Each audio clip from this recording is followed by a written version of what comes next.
Hello दोस्तों नमस्कार। तो हम लोग क्लास 6 का एनसीईआरटी देख रहे थे जी पॉलिटी का। तो आज हम लोग चैप्टर नंबर 3 को डिस्कस करेंगे जो कि आपके गवर्नमेंट के बारे में। ठीक है, तो हम लोगों ने चैप्टर नंबर 1 देखा क्या, डाइवर्सिटी देखा कि इंडिया में कितने प्रकार की डाइवर्सिटी है और उसका क्या रिपरकशन रहता है सोसाइटी पे। और उसके बाद में डाइवर्सिटी का इम्पैक्ट जो है सो डिस्क्रिमिनेशन के रूप में कैसे सोसाइटी पे पड़ता है वो हम लोगों ने देख लिया है। उसके बाद मैंने आपको 2 क्वेश्चन दिया है, वो आप लोग लिख करके जो व्हाट्सअप नंबर है उसको आप व्हाट्सअप कीजिएगा और जितना हो सके अपन चेक करके भेजेंगे आपको। तो आज हम लोग जो डिस्कस करने जा रहे हैं यह टॉपिक जो है वह गवर्नमेंट है। ठीक है, तो आपको पता है कि हमने जो आपसे बात किया था कि आपका मान लीजिए कि यह आपका सोसाइटी है। ठीक है,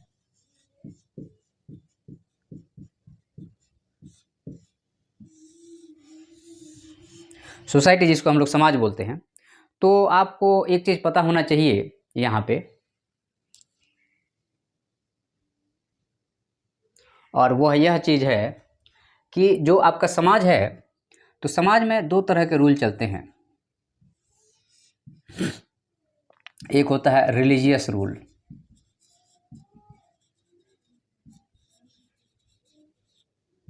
okay, this is the religious rule, या कहिए कि धार्मिक नियम।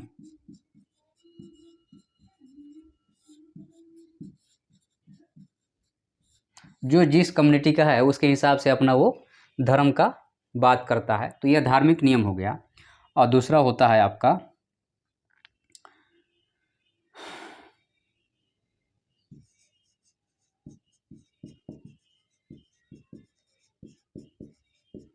गवर्नमेंट रूल, या कहिए कि संविधान भी इसको कह सकते हैं एक तरह से कहा जाए तो।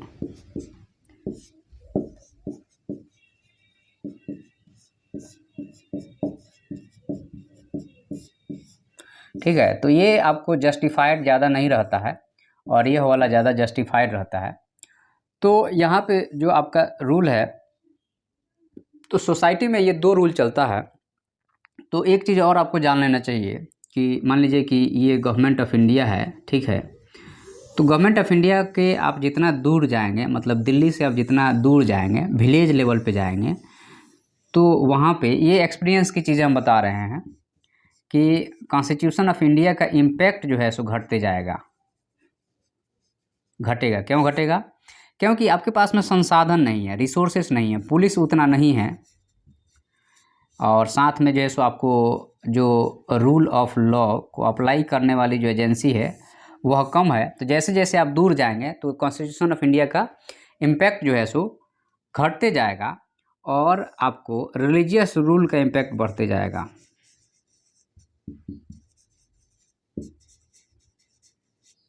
रिलीजियस रूल जो है सो या धार्मिक नियम जो है सो यहाँ पे ज़्यादा इम्पैक्टफुल होगा। जैसे गांव में जाएंगे तो गांव में धर्म का नियम ज़्यादा चलता है क्योंकि वहाँ पे पुलिस जो है सो जल्दी से पहुँच नहीं पाती है।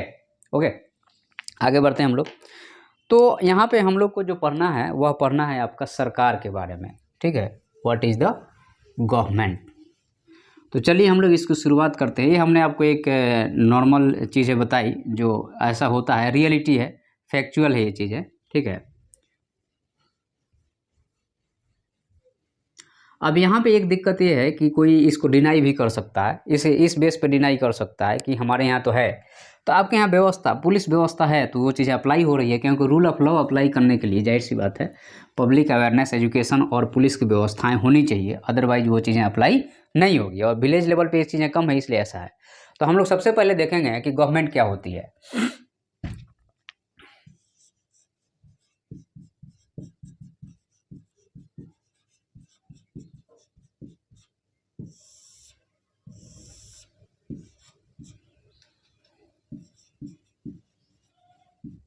गवर्नमेंट या सरकार क्या है? तो गवर्नमेंट या सरकार का मतलब ये है कि जो नियम है, जो कॉन्स्टिट्यूशन में जो नियम है उसको अप्लाई कराना है या नए नियम बनाना है, ये सारा काम गवर्नमेंट करती है। तो गवर्नमेंट को अगर हम देखें तो गवर्नमेंट जो है सो एक तरह से मेन जो पर्पस है इसका कि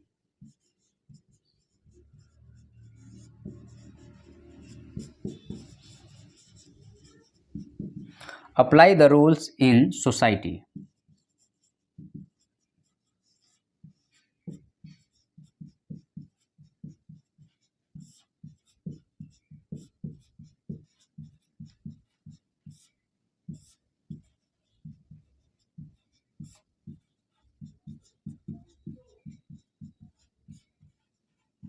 समाज में नियम या कानून को लागू करने का काम गवर्नमेंट का है। उसके बाद में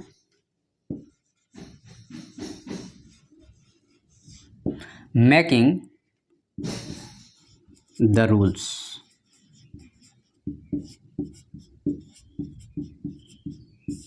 नियम बनाना भी इनका काम है।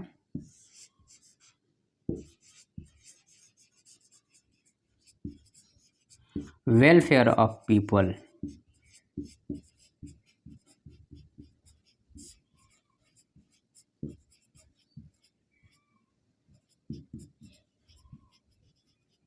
समाज को अच्छा के लिए काम करना हो गया इनका काम।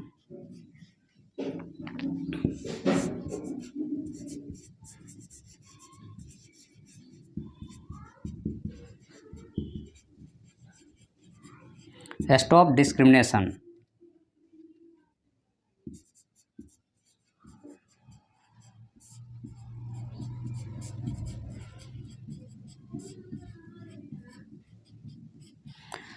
तो यहाँ पे आपको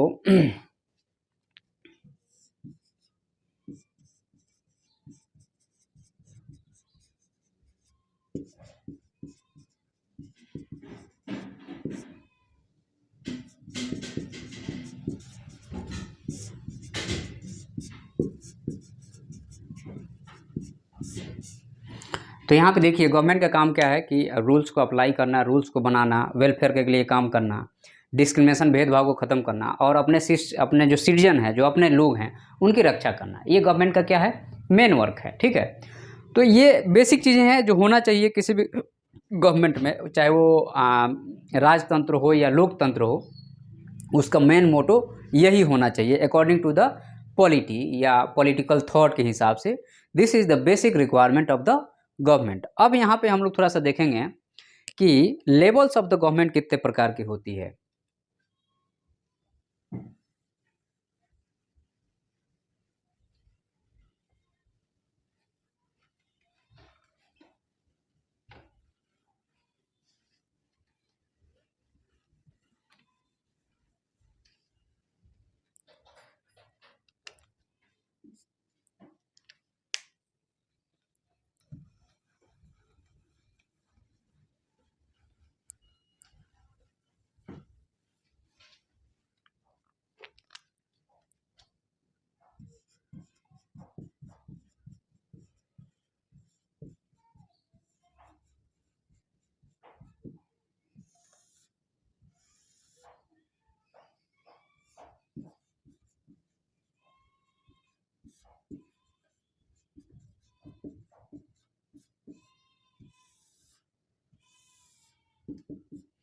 अब देखो आपका भारत देश है, सपोज डेट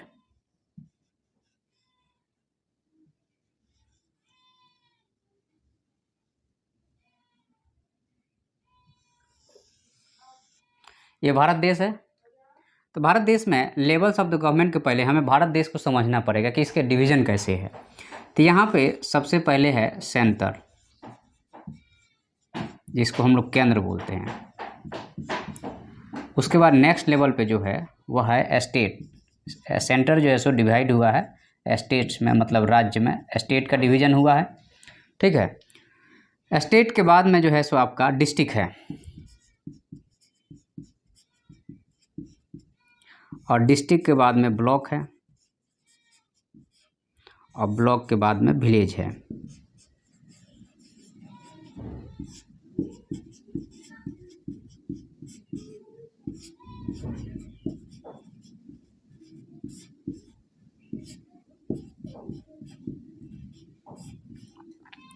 अब जितना लेवल है, ठीक है, तो इन लेवल पे कोई ना कोई होगा, बैठा होगा जो इसको देख रहा होगा। ठीक है,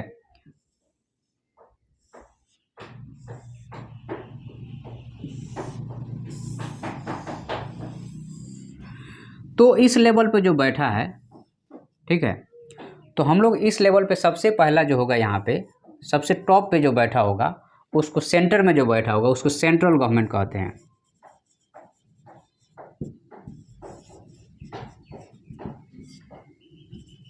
जिसको हिंदी में हम लोग बोलते हैं केंद्र सरकार। पढ़ेंगे आगे, डिस्कस करेंगे, पूरा डिटेल में डिस्कस करेंगे। फिर उसके नीचे जो डिवीज़न है वह क्या है, भारत को स्टेट में डिवाइड किया गया है। तो स्टेट में डिवाइड किया हो गया होगा, तो यहाँ पे स्टेट गवर्नमेंट, जिसको हम लोग बोलते हैं राज्य सरकार, और उसके नीचे जो होगा वह जो है सो आपको लोकल गवर्नमेंट या पंचायत बोलते हैं। तो लेवल्स ऑफ द गवर्नमेंट में पहला लेवल जो हो गया आपका यहाँ पे, यह हो गया, that is the first level, okay, and this one is the second level, and this one is the third level, okay. So ये 3 लेवल पे जो है सो आपके गवर्नमेंट होता है। तो आपसे पूछा जाए कि लेवल्स ऑफ द गवर्नमेंट क्या है, तो आपके लेवल्स ऑफ द गवर्नमेंट ये हो गया, ठीक है। जब हमारा देश आज़ाद हुआ 1947 से लेकर के 1992 तक यही 2 लेवल था, और यहाँ पे जो है सो इसको 1993 में अप्लाई किया गया। तो आपसे यह क्वेश्चन उठ सकता है कि आपको जब देश आज़ाद हुआ तो उस टाइम पे ये थर्ड लेवल को क्यों नहीं लेके आया गया, बहुत दिन बाद क्यों लेके आया गया। उसका रीज़न यह था कि डॉक्टर अंबेडकर और पंडित जवाहरलाल नेहरू इसके खिलाफ में थे और गांधी जी इसके सपोर्ट में थे। तो इसलिए इसको directive principle of the state policy में रखा गया। और उसका पीछे का रीज़न, लोकल गवर्नमेंट नहीं ले आने का रीज़न यह था कि जो ज़मींदार थे फिर से वह जो है सो नेता बन जाते, और वह जो है सो ज़मींदारी प्रथा को ख़त्म नहीं किया जा सकता था। अगर यह आता तो प्रथा ख़त्म ही नहीं हो पाती, क्योंकि वो फिर से मुखिया सरपंच बन जाते, फिर वही रूल करने लगते जैसे अंग्रेज़ों के ज़माने में रूल कर रहे थे। तो इससे बचने के लिए शुरू में इसको नहीं लेके आया गया, बहुत दिन बाद इसको अप्लाई किया गया। तो इस चीज़ को बहुत आप ध्यान से देखिएगा और समझिएगा, ठीक है, नहीं तो प्रॉब्लम आपको क्रिएट हो सकता है। तो ये हम लोगों ने आपको लेवल्स ऑफ द गवर्नमेंट देख लिया हम लोगों ने, ठीक है। और नेक्स्ट हम लोग जो बात करेंगे इसमें, नेक्स्ट पॉइंट जो है इसमें, organ of the government.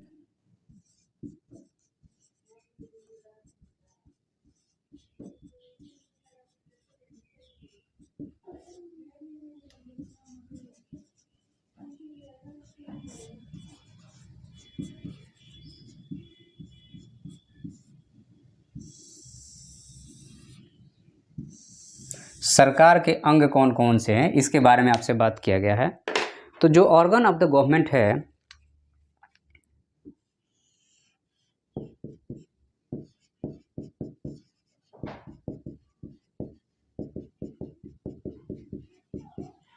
Legislative हो गया, जो कानून बनाता है,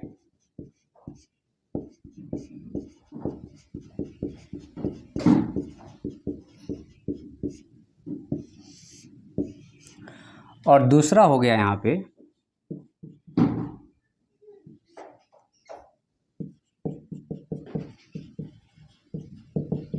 एग्जीक्यूटिव,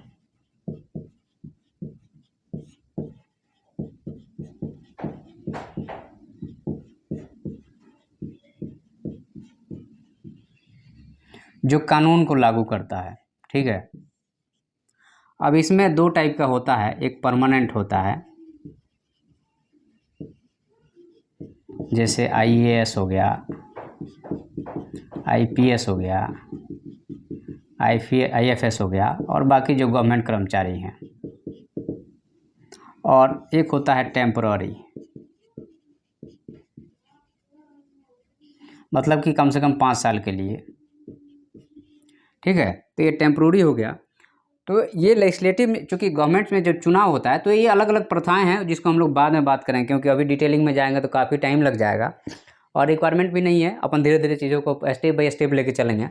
तो आप ये समझ लीजिए कि गवर्नमेंट का जो यहाँ पे चीज़ें हैं कि गवर्नमेंट जो है आपका ऑर्गन 2 टाइप का होता है। एक लेजिस्लेटिव होता है जो कानून बनाता है, और एग्जीक्यूटिव जब ये कानून बना देता है तो यह एग्जीक्यूटिव के पास चला जाता है, और एग्जीक्यूटिव जैसे उसको आगे बढ़ाता है और फिर उसको अप्लीकेशन करता है, समाज में उसको लागू किया जाता है।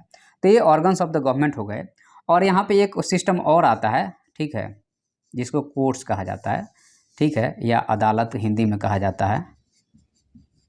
तो ये दोनों स्तर पे ये इनको भी जांच करता है और इनको भी जांच करता है कि भाई जो कानून बना है वह कॉन्स्टिट्यूशन या संविधान के हिसाब से कानून बना है कि नहीं बना है, और अप्लीकेशन कर रहे हैं तो जो बना है उसके अकॉर्डिंग अप्लीकेशन कर रहे हैं कि मनमानी तो नहीं कर रहे हैं। It means that courts look the matter regarding the legislative action that formation of the any rules that according to Constitution of India or not, and second portion is that how to application of these rules that made by the legislature in the society according to the framework of the rules or not। मतलब ये दोनों को क्या करता है, यह देखता है, और अगर मान लीजिए डिस्प्यूट होता है तो फिर उसमें रिजल्ट देता है कि आप गलत कर रहे हैं या आप गलत कर रहे हैं, तो इसको जो है सो इसके पास राइट है कि उस कानून को जो है सो ख़त्म कर सकता है, विड्रॉ कर सकता है कि आपको ये लाना पड़ेगा, वापस लेना पड़ेगा। ठीक है, जैसे नेशनल जुडिशियल अपॉइंटमेंट कमीशन का जो था वो रिव्यू में जब हम लोग पॉलिटी पढ़ेंगे तो उधर हम लोग उसको डिटेल में देखेंगे। अभी अपने को बेसिक चीज़ों को समझना है। ठीक है, आगे बढ़ते हैं हम लोग।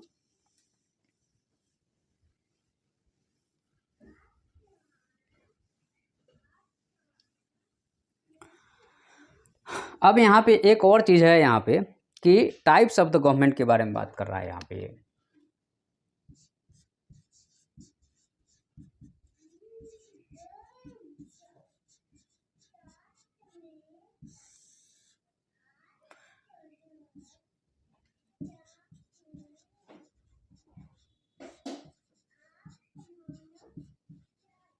सरकार का जो है सो कितने प्रकार के सरकारें होती है उसके बारे में।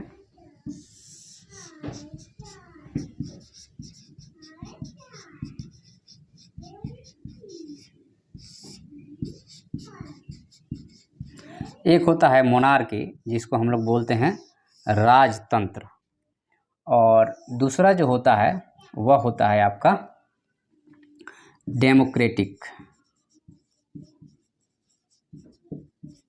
इट मीन्स दैट लोकतंत्र।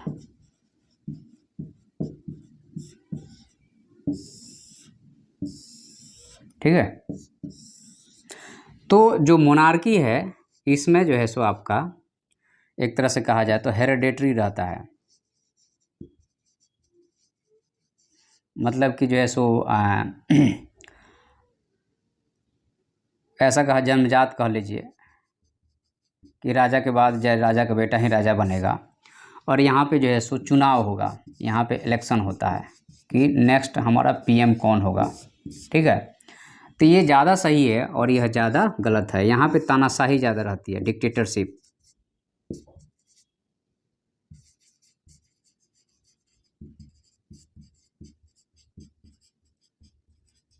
डिक्टेटरशिप भी रहता है और नो रूल ऑफ लॉ,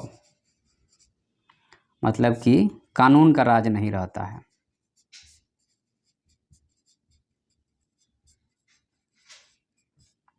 और यहाँ पे जो है सो क्या इसके अपोजिट में होगा, नो, ऐसा नो तो नहीं कह सकते हम लोग, लेस डिक्टेटरशिप कह सकते हैं।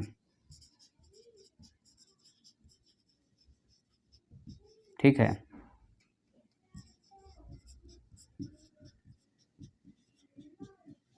तानाशाही थोड़ा कम रहता है, और दूसरा चीज़ है कि रूल ऑफ लॉ रहेगा, मतलब कानून का राज रहेगा। डेमोक्रेटिक में ये चीज़ें हैं, इलेक्शन होगा, चुनाव होगा, इलेक्शन को हम लोग यहाँ पे चुनाव बोलेंगे। Okay, monarchy that is the राजतंत्र rule by the hereditary people, that is the father and their son और their daughter. Okay, and in the monarchy dictatorship is the present, or it may be possible that the rule of the dictatorship we considered. And another point is that no rule of law, because this is the rule of the king or rule of the mind of the king. Okay, so here there is no rule of law, but in case of the democratic government, election regularly after the certain interval, because this is the basic features of the democratic government. And the less dictatorship, it means that there is a less application of the minds of the person, one person, there is not applicable one person rule, but there is application of the council of minister or even at legislator, right, like that. And here rule of law is applicable and here rule of law is applicable not. Okay, तो ये चीज़ें हैं जो आपको समझना चाहिए। आगे बढ़ते हैं हम लोग अब। और नेक्स्ट पॉइंट जो है हमारा यहाँ पे, तो आपको मोनार्की और डेमोक्रेटिक अपन ने कर ही लिया है और टाइप्स ऑफ द गवर्नमेंट कर ही लिया। तो यहाँ पे लगभग जो है सो आपका ये चैप्टर जो है सो लगभग इसमें इतना ही है, जिसको हम लोगों ने अच्छे से डिस्कस कर लिया, इससे ज़्यादा इसमें है नहीं, तो इसके लिए इतना ही है, ठीक है।